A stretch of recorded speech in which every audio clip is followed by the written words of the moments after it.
All right, we've had a card reveal for the next expansion of Hearthstone coming out. It is the Lost City of Ungoro. So we're returning to Ungoro. Tons of beasts, dinosaurs, essentially, Tortolans, uh, elementals, a lot of really cool stuff from this part of the lore, in my opinion, anyway. We start off with quests coming back. This is the Death Knight quest. So you're gonna have to play this, spend 18 corpses, and your reward is Tyrex the Bone Terror. He's a 5 mana 8/8 with a death rattle. Open Terror's Grave, which is a location. That location has 2 durability, so you gotta wait 3 turns essentially after he dies. Uh, but you can deal 8 damage with this, and then it resummons him. So it's just kind of never-ending stats minus the silence, of course. But yeah, he seems very slow to me.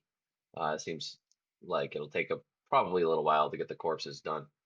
Then play him. It's definitely a late game card, but I feel like at that point, why would you have this when you can just run something like Kill Jaden? It seems fun and interesting. I just don't think it's the best late game option by any means. The next card, the Paleomancy. That is a 3 mana shadow spell. Discover an undead. Spend 5 corpses to keep all 3 instead. So, good way to spend some of those corpses. Still got to build those corpses up. But yeah, I mean, decent resources. Uh, you're just trying to spend corpses, I guess, with this essentially. So, even if you have the 5 corpses and all of the options are kind of bad, you're going to spend those corpses anyway, get all 3. But I think really what you're looking for is just to spend the corpses anyway. So it doesn't matter if they're bad. They are. Hopefully they're cheap and you can just throw them out for more corpses. Then we're going to move over to some hunter cards. We got Ravasor Matriarch, Kindred, a new keyword. So this Kindred means, it's got a bonus if you played a minion type or spell school last turn that, is the same as this. So basically like how elementals have that chain effect. If you played an elemental last turn, it triggers the effect. Kindred is that, but for any tribe or spell school. So if you played a beast, you're going to drop this guy down. He's going to deal 5 damage to an enemy minion.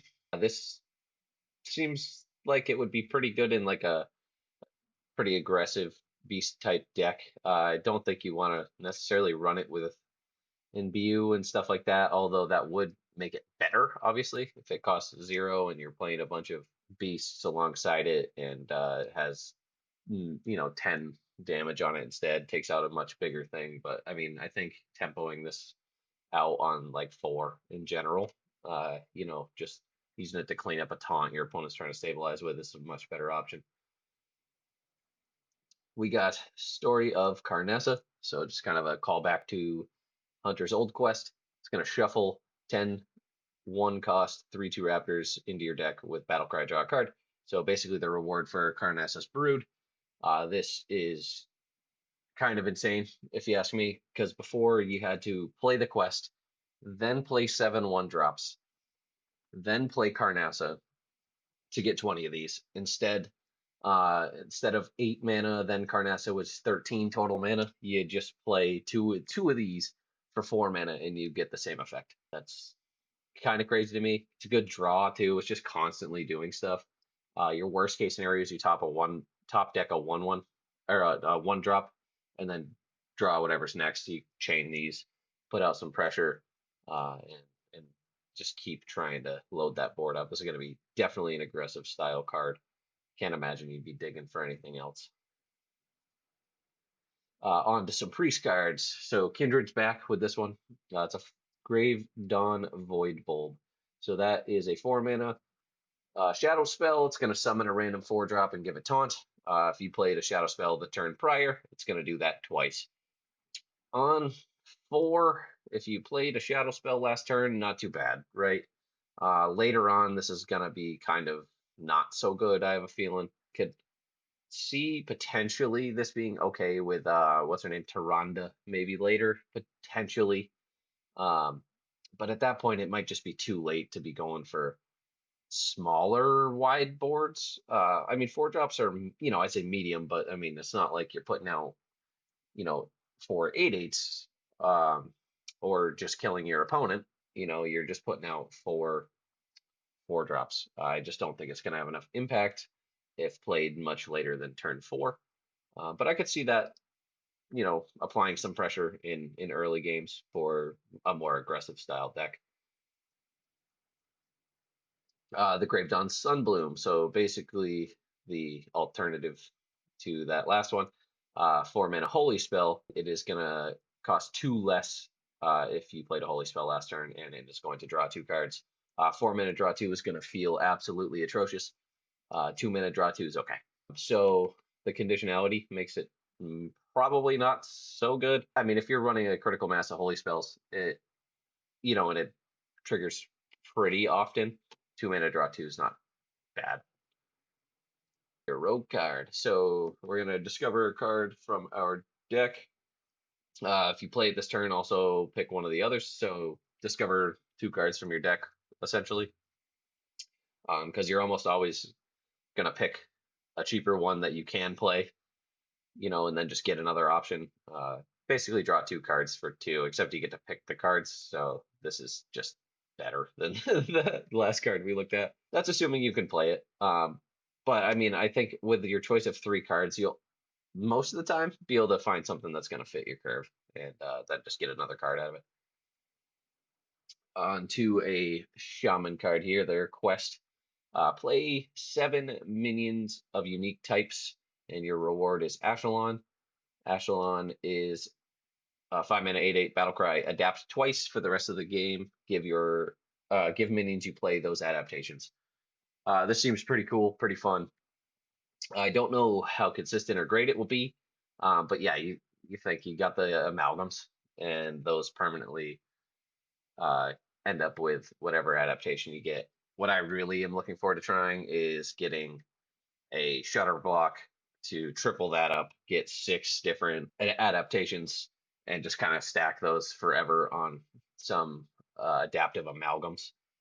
Just try and basically get, you know, something like elusive Wind Fury, Divine Shield, Taunt, and then probably something along the lines of the +1/+1 or the +3 attack. There might be is the taunt one, does it give it +2 as well? I can't remember. But yeah, so basically you're just gonna have every minion you ever play is going to get whatever two adaptations you get. But this looks fun. I don't know how good it will be, but it'll be something I try, that's for sure. Lava Flow, 3 mana fire spell. Deal 2 damage to the lowest health enemy 3 times.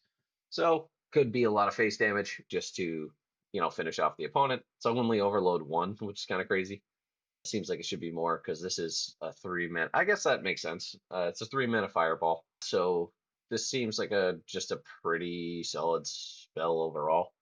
You can use it to clean up smaller boards. If your math is right, you can really do some fun stuff with these. All right, next we have a 3 mana 2/3 elemental beast, the Volcanic Thrasher. Battle cry, draw a fire spell. If you played an elemental or a beast last turn, give it spell damage +2. So this card immediately deals 4 damage to the lowest health enemy. Say this is the only fire spell in your deck, and you just look for it with this. Could be a decent bit of reach for a more aggressive deck.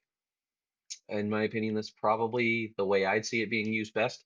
Minimal fire spells, that one in particular, plus the Volcanic Thrasher to just kind of get you that last bit of damage you need and throw it at the opponent's face, hopefully, or clean up a taunt minion that's in your way so you can go face whatever it might be. All right, now we're on to some neutral cards. We have Elise the Navigator, a 4 mana 3/5 legendary. Elise is back. Her battle cry is if your deck started with 10 cards of different costs, craft a custom location. So we've crafted weapons, we've crafted potions. This is a location this time. You got a 10 mana one, 5 mana one, and a 1 mana one, obviously, as we're used to. They have a few different effects. They have the same effects across the board, just scaled up, kind of like we've seen on all the other stuff. So one of them is going to summon basically the one cost one is going to summon one of these raptors, right? The five cost one will summon three of them. The 10 cost one will summon six of them. So it's just going to scale up. So you're going to get raptors. You're going to get a copy of a minion, 1, 5, and 10, 10 respectively.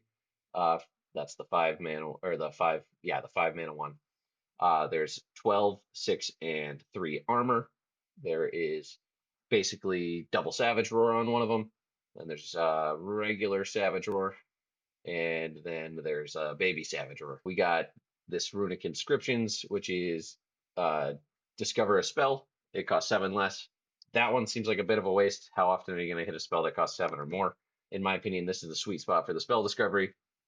Get -4 on the cost, which I think is going to be most of the time either playable or a good enough discount on something that costs more to still be really good than, -1 cost.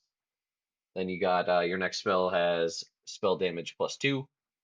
Your next spell has spell damage +4 and +1. Those ones are out of order compared to the rest of them for some reason. Here is the Raptors. We got the 6 Raptors, 3 Raptors, and 1 Raptor. The Bursting Geyser, this is a death rattle on the location, so it is not going to trigger every time you push the button. But this one does 3 damage to all enemies, then you have 5 damage to all enemies, then you have 10 damage to all enemies. So the 5 is a pretty solid little board clear / bit of face damage. The 10 is obviously amazing if you're going for face damage out of it, but I don't think that's necessarily the best way to use this. But yeah, so that's your options for the location on a new Elise card. Oh, the condition though. So yeah, your deck has to start with 10 cards of different costs. So a 0 cost 1, 2, 3, 4, 5. It doesn't have to be up to 10 or anything like that. So ceaseless counts, molten giants, mountain giants. The different cost giants. Those will be different ones, and they still get discounted. Table flip, it does never cost 10 to play it, right? But it does count as starting in your deck at 10. So you could run something like that, still not have to wait till 10 mana to play some of those cards, and still get this triggered because this is basically a start a game effect, like a Reno, essentially. And then we got Endbringer Umbra, 7 mana, 6/6. Battle Cry, trigger the death rattle of 5 friendly minions that died this game. So speculation saying that it would have to be 5 different minions, but they often put the word different in there. So I am not sure yet if this is going to be broken or a little bit, more manageable, I guess we'll put it, with it having to be different ones. But, you just stack up the death rattle on one minion over and over again. Let's say the mech in warrior that deals 8 damage split up or puts bombs in their deck. Even just those two, right? If you just trigger those over and over again, that's pretty crazy. But if you could do just one minion, like I would think it would have to die 5 times, but it doesn't necessarily say that it has to be a different minion. So even if you just played 2 copies of the one that does the 8 split damage, right? I would think this would deal 16 damage split just because it doesn't have the word different in there. If you could get those to die more times, you could have it deal 40 essentially, is the way I'm looking at it. That might be unintended. It might be that this card needs the word different put in there, but I guess we'll find out. I do think this is gonna be very good. I mean, it's quite a bit like Nazoth, in my opinion. Gonna be a very, very good card, I'm thinking. There's all sorts of things. You can use this defensively, you can use this offensively. That other mech from Warrior that shuffles bombs, you might get a little bomb warrior action in. I'll probably try that out. That sounds like a lot of fun. So yeah, this looks like fun. This looks like it will be good. Tortolan Storyteller, 2 mana, 1/2 at the end of your turn. Give +1/+1 to each friendly minion of a different type. Little menagerie action going on. End of turn action. So you're going to be hopefully, basically on turn 2, dropping this down to put 2/2 out there essentially. If it lives, you just keep putting out menagerie minions and continuously buff. The thing about this one is, though, it will not scale itself. It doesn't have a tribe. It's going to be kind of hard in some of those decks to get this buffed up specifically, because you're using the jug and the cup and then things like this. Whatever that peddler, I think it's called, the dragon that buffs up other dragons, like this just can't be hit by it. So this is going to stay small. So good early game. I think this may help you run away with games, especially if you can protect it for a turn or two. I mean, even if this thing just puts out 3/3, 4/4. I mean, a 2 mana at that point, if it puts out 4/4, it's a 2 mana 5/6 essentially, right? So not exactly, but that could be pretty good in a snowbally aggressive manner. So yeah, we'll see how this one goes. I'll probably be using this. I've played some Jug Shaman I really liked, so I will probably be trying this out with that new quest. We got the Ancient Pterodax, a 4 mana 4/4 battle cry. Choose Stealth until your next turn. Elusive or Wind Fury. It's just basically is just it's adapt, but like not really. It's a little bit of a throwaway card in my opinion. I could be wrong. I don't know if there's something I'm not seeing. Seems a little too vanilla, a little too honest. It's not like that other, what was it, Pterosaur or whatever, that every time it attacked or every time it hit the enemy hero, whatever it was, it would um it would adapt again, right? So that one kind of could snowball out of control. This one you just kind of pick one, and that's what you get. I don't think a 4 mana 4/4 with any of these effects is really all that good. Then we have the Questing Assistant. It's a 2 mana 3/2 battle cry. If you played a quest this game, deal 2 damage. A little quest payoff. I feel like there used to be one that was probably a little bit better than this. I think it was a 2 mana. If you played a quest this game, I think it was draw 2 or something like that. I think there was one like that, if I recall. But yeah, this seems like a okay card depending on the quest, I suppose. Like this doesn't work with the Shaman quest. Uh, I mean, it's not bad, I guess, necessarily with the Death Knight quest, but it doesn't really synergize.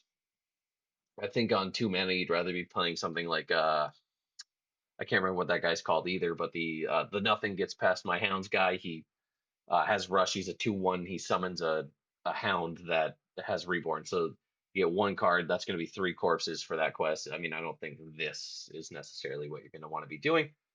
Um, but all in all, I think some of these quests, depending on how the other classes work, they might find it useful, just to kind of maintain on board early and things like that. And I just noticed it also does go face. It's 2 damage, but I don't think a 2 mana 2/2 dealing 2 is really going to be pointed at face all too often, unless you're just tempoing it. But yeah, so that is all the cards that are out for today. Looks like there's going to be some more coming out tomorrow, so I'll check back in with those. And thanks for watching, and we'll see you in the next one.